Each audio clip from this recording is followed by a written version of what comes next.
এই মসজিদের হুজুর তোমাকে অপমান করছে কেন? কি করছো? হুজুরকে বললাম, হুজুর স্বপ্নে দেখি কোরবানির গরুগুলো সব জান্নাতে খেলাচ্ছে, আমাদের গরুটা কেন ল্যাংড়াচ্ছে? তারপর হুজুর কি বলে অপমান করলো? হুজুর বলে, ল্যাংড়াবে না তো কি করবে, গরুর এক ঠ্যাং তো এখনো ফ্রিজে রেখে দিছোস। আসসালামু আলাইকুম ভাবি, জুম্মা মোবারক। ওয়ালাইকুম আসসালাম, জুম্মা মোবারক। তা আপনি খালি পায়ে কোথায় যাচ্ছেন? ভাবি স্যান্ডেল ছিঁড়ে গেছে, তাই মার্কেটে যাচ্ছি এক জোড়া স্যান্ডেল কিনতে। ও আচ্ছা, মার্কেট তো এই দিকে, তা আপনি মসজিদের দিকে যাচ্ছেন কেন? অরুণ ভাই, এত তাড়াতাড়ি নামাজে যাচ্ছেন? নামাজের তো এখনো দেরি আছে। হুজুরের কাছে একটা প্রশ্ন করব তো, তার জন্য একটু তাড়াতাড়ি যাচ্ছি। আজকে আবার হুজুরের সাথে কি ঝামেলা বাঁধাবেন? অজু করে মসজিদে যাওয়ার পথে কোনো মেয়ের সাথে যদি টাচ লাগে, তাইলে অজু থাকবে না থাকবে না? অজু থাকবে কিনা এটা হুজুর বলতে পারবে, কিন্তু ভাবি চাইলে হাত পা ভাঙবে এটা জানি। এই আজকে এত রাত হলো কেন? কোথায় গেছিলা? ওয়াজ মাহফিল শুনতে গেছিলাম। ও আচ্ছা, তা হুজুরেরা কি বয়ান দিলো আর তুমি কি শিখলা? হুজুররা বলল, জীবনে এমন কাজ করেন আপনি মরার পরেও যাতে আপনাকে সবাই মনে রাখে। তাইলে সেরকম কাজ করো, তুমি মরার পরেও যাতে তোমারে সবাই মনে রাখে। সে কাজ আমি অনেক আগেই করে রাখছি, এলাকার সবার কাছ থেকে ধার নিয়ে রাখছি, সারা জীবন মনে রাখবে। দুনিয়ায় এত কিছু থাকতে তুই মসজিদের মাইক চুরি করতে গেছিলি কেন? ভাবছিলাম আল্লাহর জিনিস চুরি করলে কেউ কিছু বলবে না। আমি বুঝলাম না, ইমাম সাহেব তোরে হাতে নাতে ধরার পরে ছাইড়া দিল কেন? ইমাম সাহেবরে বললাম আজান বাসা পর্যন্ত পৌঁছায় না, তাই সামনে নিয়ে লাগাচ্ছি। অরুণ ভাই, শুনলাম আপনার মোবাইল নাকি চুরি হয়ে গেছে। জি ভাবি, ঠিকই শুনছেন, থানায় রিপোর্ট লেখায় দেখেছি, গিয়ে দেখি মানিব্যাগ চুরি হয়ে গেছে। থাক ভাই, মন খারাপ করবেন না, আল্লাহর কাছে দোয়া করেন, সব ঠিক হয়ে যাবে। মসজিদে দোয়া করতে গেছিলাম, বেরোয় দেখি স্যান্ডেল চুরি হয়ে গেছে। এই তোমাকে নিয়ে আজকে নাকি মসজিদে সবাই হাসাহাসি করছে। হুজুর বলছিল, কে কে জান্নাতে যেতে চান হাত জাগান, আমি হাত জাগাই নাই, তাই সবাই হাসছে। আসবেই তো, গাধা নিয়ে সংসার করি, কেন হাত জাগাও নাই? তুমিই তো বলছিলে মসজিদ থেকে সোজা বাসায় আসবে, অন্য কোথাও যাবা না। তুমি কি নামাজ পড়তে যাও নাকি মসজিদের হুজুরের সাথে ঝামেলা করতে যাও? আমার কি দোষ? হুজুর আগে বলছে মিথ্যে কথা যারা বলবে তারা জাহান্নামে যাবে। হুজুর ঠিকই তো বলছে, আজকে কি নিয়ে ঝামেলা করছো সেটা বলো। হুজুর বলছে বউর প্রশংসা করতে, আমি বললাম হুজুর তাহলে তো সবাই জাহান্নামে যাবে। দুনিয়ায় এত কিছু থাকতে তুই মসজিদের মাইক চুরি করতে গেছিলি কেন? ভাবছিলাম আল্লাহর জিনিস চুরি করলে কেউ কিছু বলবে না। আমি বুঝলাম না, ইমাম সাহেব তোরে হাতে নাতে ধরার পরে ছাইড়া দিল কেন? ইমাম সাহেবরে বললাম আজান বাসা পর্যন্ত পৌঁছায় না, তাই সামনে নিয়ে লাগাচ্ছি।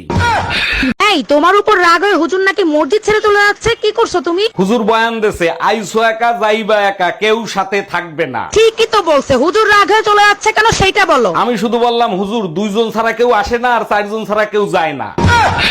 এই যে ম্যাডাম, আই লাভ ইউ, সাহস থাকলে আই লাভ ইউ টু বলে দেখান। সাহসের দেখছেন কি? ভালোবাসা শেষ পরিণতি বিয়ে, চলেন আগে বিয়ে করি। তাই নাকি? তাহলে বিয়ে শেষ পরিণতি কি জানেন? চলেন আগে সেটাই করি। যেটা খুব ভালো করে জানি, 3 বেলা ঝাঁটার বাড়ি। এক্সকিউজ মি, আপনার কাছে কি ভ্যালেন্টাইন্স ডে কার্ড আছে? জি আছে। কিরকম কোয়ালিটির চাচ্ছেন? তার ভিতর লেখা থাকবে তুমি আমার প্রথম, তুমি আমার শেষ ভালোবাসা। হ্যাঁ হবে। আপনি এক কাজ করেন, আমাকে 12টা দেন। আচ্ছা ঠিক আছে। তোমার যন্ত্রণায় অতিষ্ঠ হয়ে গেলাম, তুমি কি ঝগড়া ছাড়া থাকতে পারো না? আচ্ছা, কথা দিলাম এই মাসে আমি তোমার সাথে ঝগড়া কম করব। যাক, অবশেষে মহারানী বুঝতে পারলো যে এটা ভালোবাসার মাস। আরে কিসের ভালোবাসার মাস, এটা তো 28 দিনের মাস, তাই। আরে ভাবি, শুনলাম ভাই নাকি আপনার হাত কেটে ফেলাইছে। আর ভাই বললেন না, আমারে পাগলের মতন ভালোবাসে, তাই হাত কেটে ফেলাইছে। পাগলের মতো ভালোবাসে ঠিক আছে, তার নিজের হাত সে নিজে কাটবে, আপনার হাত কেন কাটলো? আরে ভাই এতটাও পাগল না যে নিজের হাত নিজে কাটবে। হ্যাপি রোজ ডে আমার লক্ষ্মী সোনা বউ। হ্যাপি রোজ ডে আমার বেহায়া জামাই, খালি হাতে কেন? আমার ফুল কোথায়? ওরে আমার সোনা বউ, খালি হাতে আসবো কেন? ব্যাগে দেখো বড় একটা ফুল নিয়ে আসছি। দেখছি ফুলকপি আনছিস, আর এই ফুলকপি তোর গলায় বাঁধতে রাস্তায় ঘুরাবো। আল্লাহ, যারা যারা প্রেম করতেছে ওকে প্রেমে তুমি আগুন ধরায় দাও আল্লাহ। হে আল্লাহ, সিঙ্গেল গুলোরে মরণের আগ পর্যন্ত সিঙ্গেল রাখো আল্লাহ। যারা সিপাই সবাই প্রেম করতেছে ওকে জানি জোলা কলে না ডায়রিয়া হয় আল্লাহ। সিঙ্গেল গুলো প্রেম করতে গেলে সেখানে ঠাডা ফলাই দিও আল্লাহ। টুম্পা ভাবির কথা শুনলে মনে হয় গজল শুনতেছি, মন প্রাণ জুড়িয়ে যায়। তাই নাকি? আর আমি কথা বললে তোমার কেমন লাগে? সাতই মাসের ভাষণের মতো লাগে, শরীরের রক্ত টকবক টকবক করে ফোটে। যতই রক্ত ফুটুক, মরার আগ পর্যন্ত এই যুদ্ধে তুই জিততে পারবি না।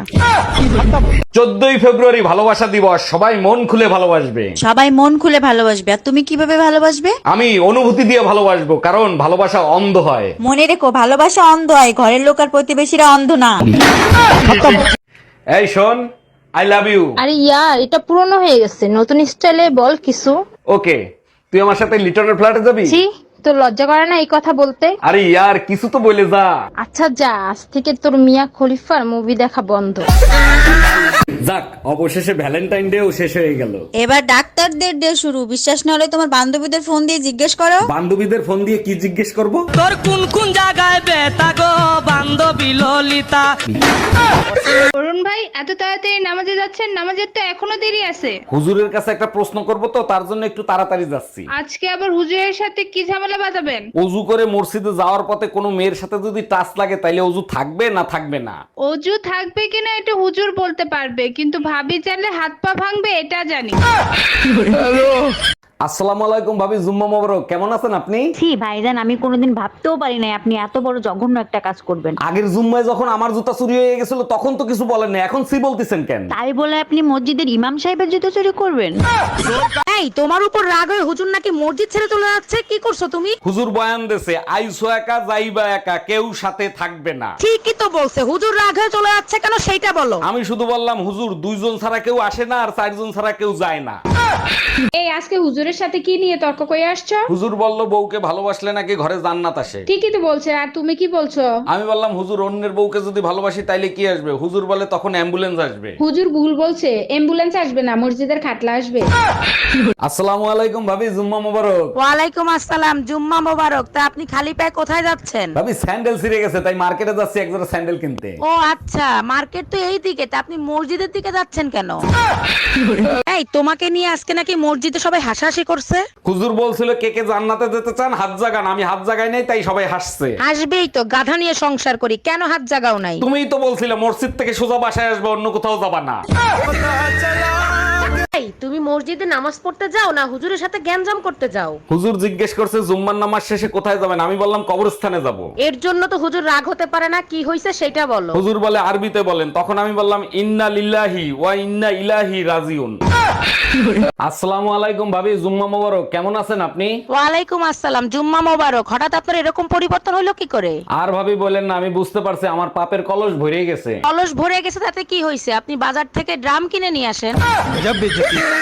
তুমি কি নামাজ পড়তে যাও নাকি মসজিদের হুজুরের সাথে ঝামেলা করতে যাও? আমার কি দোষ? হুজুর আগে বলছে মিথ্যে কথা যারা বলবে তারা জাহান্নামে যাবে। হুজুর ঠিকই তো বলছে, আজকে কি নিয়ে ঝামেলা করছো সেটা বলো। হুজুর বলছে বউর প্রশংসা করতে, আমি বললাম হুজুর তাহলে তো সবাই জাহান্নামে যাবে। এই মসজিদের হুজুর তোমাকে অপমান করছে কেন, কি করছো? হুজুরকে বললাম হুজুর স্বপ্নে দেখি কোরবানির গরুগুলো সব জান্নাতে খেলাচ্ছে, আমাদের গরুটা কেন ল্যাংড়াচ্ছে? তারপর হুজুর কি বলে অপমান করলো? হুজুর বলে ল্যাংড়াবে না তো কি করবে, গরুর এক ঠ্যাং তো এখনো ফ্রিজে রেখে দিছোস।